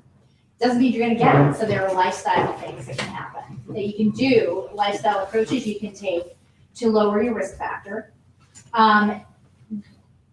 But there's the other type, which is the early onset, which can start at in late 30s, 40s, 50 years of age, under 65 typically. That is absolutely positively linked to genetics. And there's a 50% likelihood that person's children will get it. And right now, there is no lowering risk factor. If you've got the gene, and you're gonna get it. So, and it's interesting because the progression, the onset, it mimics that of the parent. So genetics comes into play with younger onset. It is a factor in age related, but there's so much that we can do to lower risk factor or delay the onset. So the course of the disease, early stages, this is just typical. Everybody's different. 0 to just under 3 years is your early stages, where they're still somewhat functional and can do some things on their own, and they don't necessarily need the community-based care, which will come after a couple of years, close to 3 years. And then, you see that slow and steady decline over, say, the next 6 years. What do you mean by community-based care? That they need more support. They need more support, perhaps, caregivers from Desire going in and assisting. They're not able to function on their own. maybe bathing, somebody coming in and bathing them twice a So week. you're saying that something they're like still living alone? Yeah. Yeah. Or in their own home? Yes, yes. And then anywhere from, a little over 9 years, then you've got that late stage institutional care, which, involves the person not being able to communicate, not being mobile necessarily, not being able to handle any of their daily living activities. So we talked about this. So the first one, memory, loss problems with it, loss of recent memories. These are all the functions of thought. Long-term memories and overlearned behaviors are they remain longer, so that they go back into their long-term memory. Gradual loss of detail, and then eventually virtually all memory fades. So the issues that we have is that social skills are forgotten. They can't depend on memory to prompt, orient, or we cannot, new learning doesn't happen. Things may feel more familiar, but every single day is new. It's like 51st days. I was thinking, what about selective memory? When they remember what they want to remember and something that's in their favor. Well, I do that now. That's not dementia.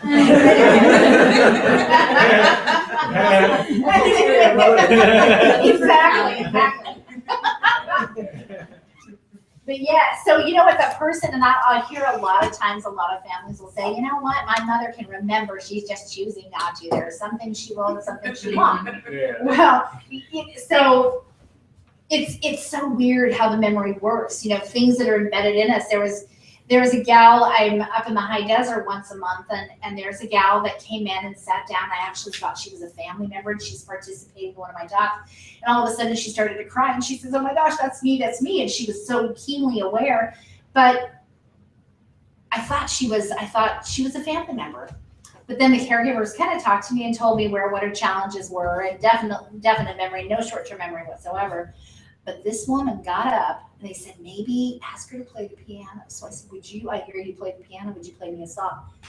This woman she walked over to the piano and played this gorgeous song. And the last few times I've been there, they've had her in the dining room where the piano is playing music. She can't remember what she ate for breakfast, but she's playing this beautiful piano piece. So it's just amazing what sticks in our minds and what doesn't. And vision's interesting. And a person with dementia and vision, and there's certain challenges with vision where there is no, I can't remember what it's called, but to see straight ahead, they can't see straight ahead very well, but they can see the vision is very sharp on the peripheral. And we used to have this gal who used to think she's just messing with us until we learned what she had, because she would say, she'd be walking, I can't see, where's the cabinet? Oh, that's a gorgeous sweater you got on me. She can't see. And we say, what the heck is going on? But it was some specific situation that she had with her vision. So when it comes to dementia, selective memory, unless he's is this, are you talking about your grandfather and selective memory? Yeah. Well, you know what? Can I just say, if that's been a behavior they've had all their life. Uh-huh. Yeah. Then Like it's my mom gone. has been a victim all her life. Okay. So, it's just, that's part of her essence. Yeah, So it's still there. interesting. That would make sense. Okay, there you go. So he may have used that tactic, and then he still has it. Yeah. And putting a guilt trip on somebody, we all do that. Right. Oh, God, yeah. So, So language, difficulty finding the right words starts early. Structure of language breaks down. So being able to complete good, strong sentences. Eventually language not at all usable. So caregiving issues, there's frustration with trying to find the right word, supplying the missing words, and knowing what your loved one wants. Do you want me to help you with the word? This is the beauty of an early diagnosis, is we can ask those questions. When you're having difficulty finding the word, what do you want me to do? Language is unreliable for communication. We have to shorten and simplify their sentences, and their sentences become much more short. Visual and tactile communication becomes much more effective. Verbal skills may actually mask the actual decline in thought. So they may have better virtual skills, but the decline might be further than what we think it is. And So instead of talking, as far as verbal skills, would you say they would start pointing to what they want and telling you? Using nonverbal. using nonverbal communication, and they become more reliant on nonverbal communication, our body language, eye contact, our tone of voice.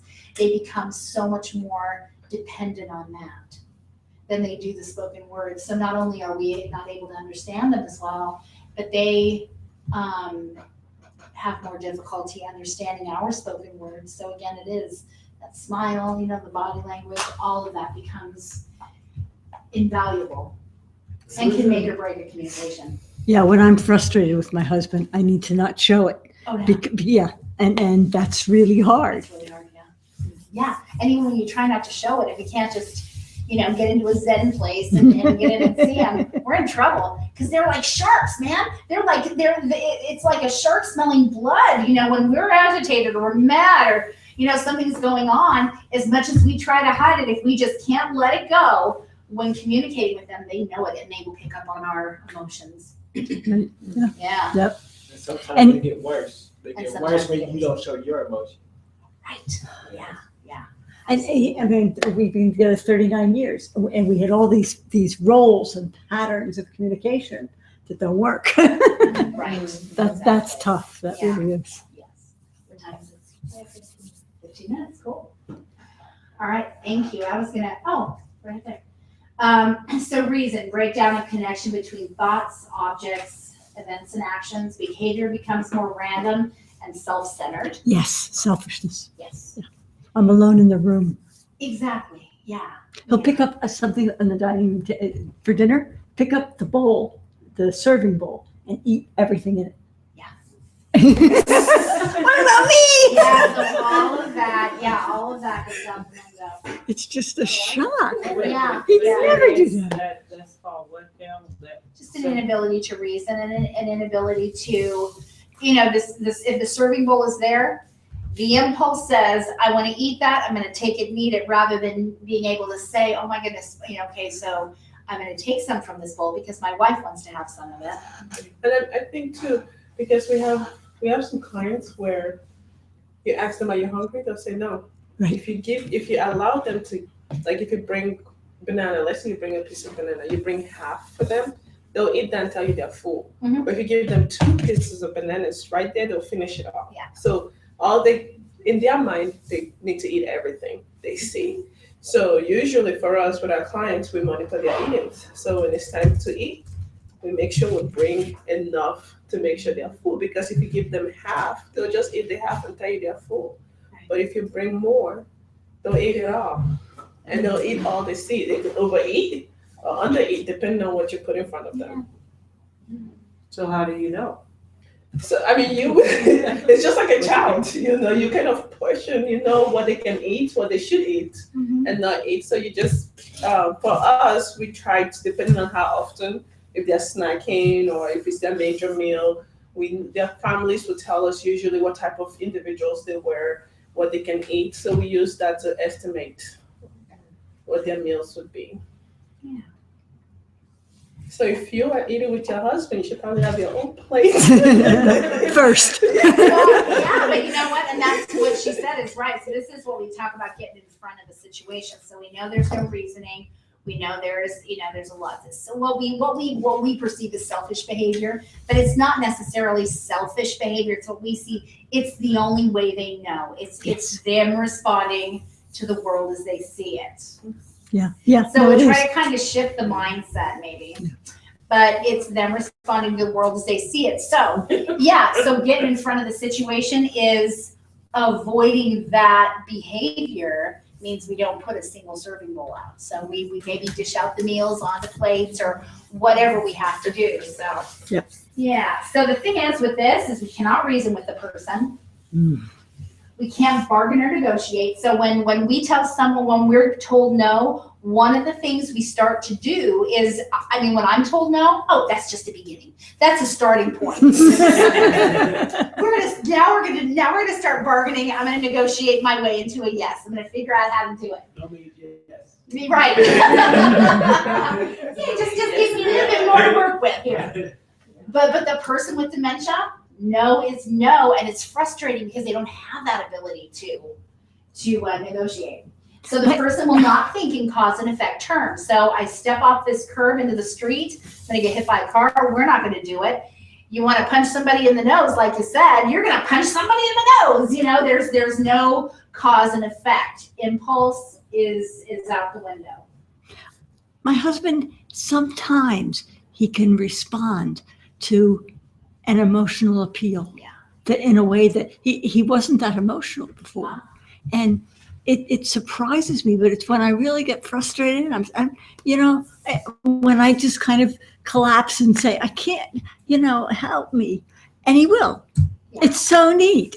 Yeah, And I think it's a stage and that'll go. Mhm. It's because he's in the middle somewhere. Yeah. With some capacity still. Yeah, exactly. God, it's hard. Oh, I know. Well, hopefully we'll get to a place where it gets easier.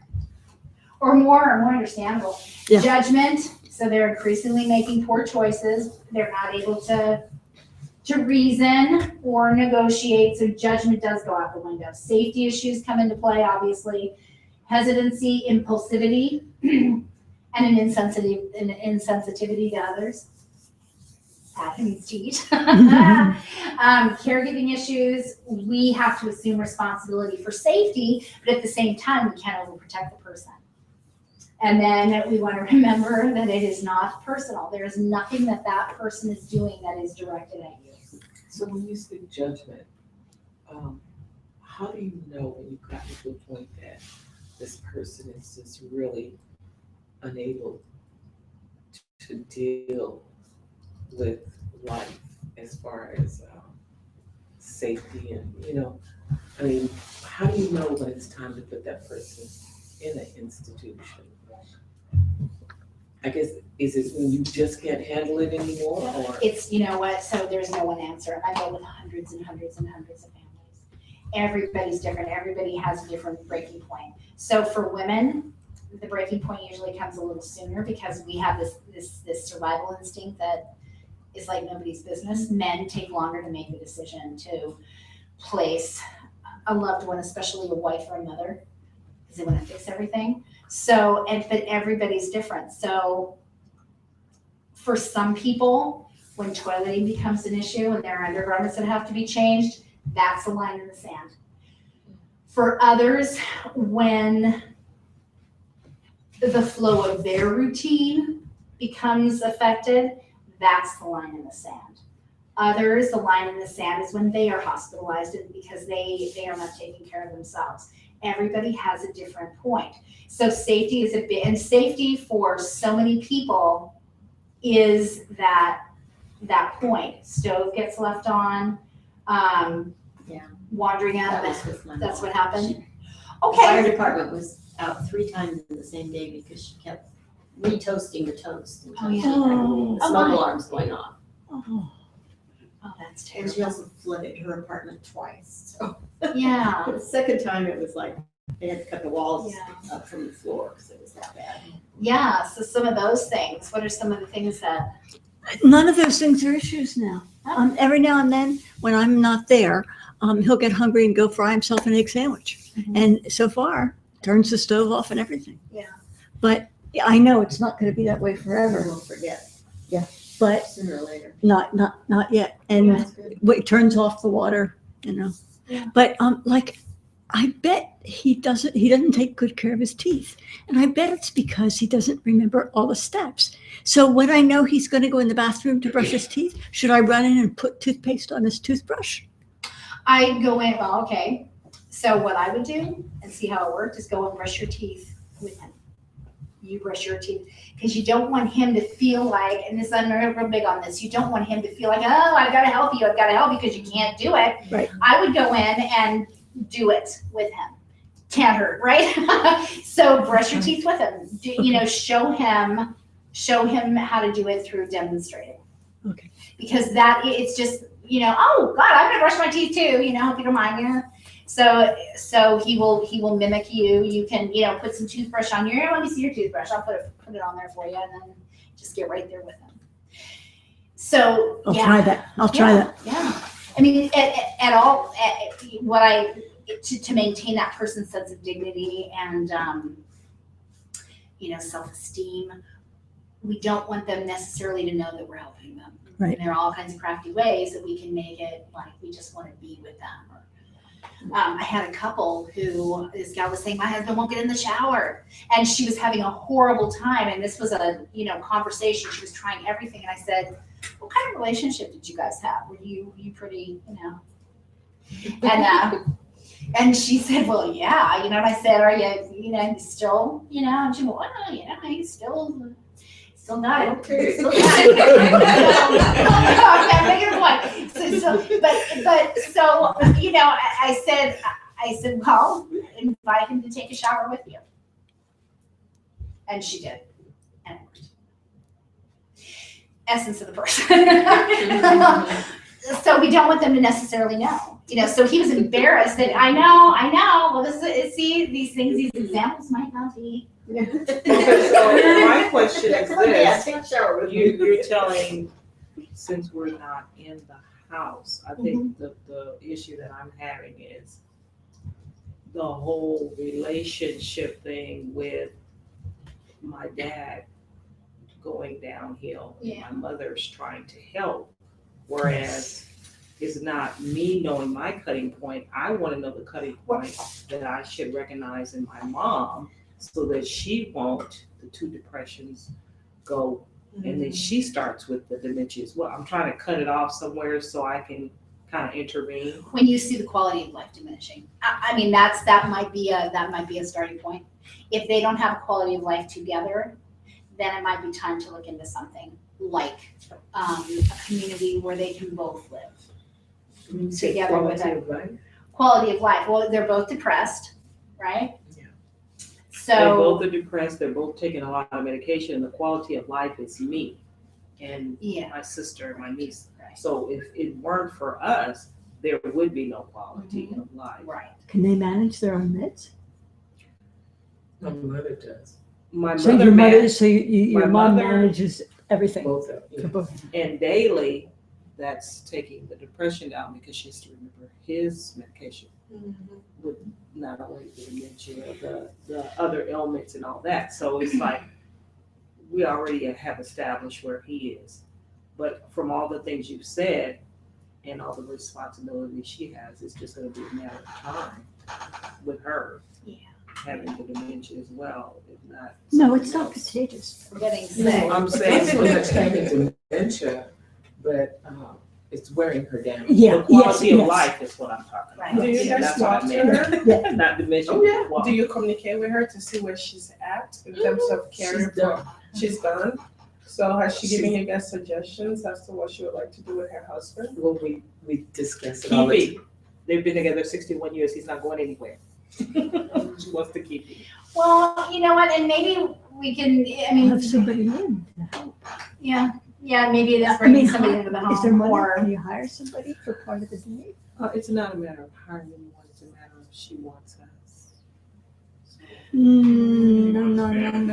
yeah, No, that's not Well, right. okay, exactly, I know. Say it again? So far, so good, as far as she's concerned. Right, yeah. I said- Sorry. Sometimes you have to take care of yourself first, because nobody's gonna do it for We're you. waiting for that session. And she needs to know that she's gotta take care of herself first also. We say it every day. We say that every day, but 61 years is just. So she's with him 24 hours a day, 24/7? When you guys go in, then do you allow her the opportunity to go out, like leave the house and just maybe She someone? doesn't go anywhere. She can't. One She's of in a you take her wheelchair. to, one of you take her to lunch and the other one stay with. Yeah, No, Daddy's that won't going. work. He's gonna Daddy's go. going? Oh, he's gonna go? She doesn't go. They've 61 years together. They do everything together. together. I talk with him, Yeah. and I'm involved here. You know what, so we'll Yeah. That's what we said. Yeah. Your mother needs to be here in this class. Yeah, Mom. She's taking it. You're doing it. I'm sorry. Okay, I'm gonna shut up. Yeah, but that is really interesting. But I think sometimes, There's something you can do. sometimes you have to put your foot down, because it's just like our clients, a lot of times the fathers will say, you know what, I don't need any care, I could do it by myself. And their kids will come in and say, I mean, I have one particularly that the son came in and said, Mom, you must do this, you have no choice. And the mother was a teacher. So her thing was, no, I don't want anyone. And the son was like, no, I love you, and this is the best way. She accepted it because he put his foot down. Yes. And sometimes you have to do that because you know this is because you love your mom and you love your dad, and this is the best thing. Because if you allow them the choice, give them the choice to make, definitely it's gonna be, no, I just want my husband. But that's not necessarily what is good for them. Exactly, because mom needs a break. And if one person is at home with dad, someone else could take mom out. She needs to go out. I understand exactly what you're saying in regard to putting your foot down and so forth. And even if we took her out, the conversation would be, what is he doing? And call him and let him know where we are. That's okay. That's okay. She's So still she's getting a break. outside.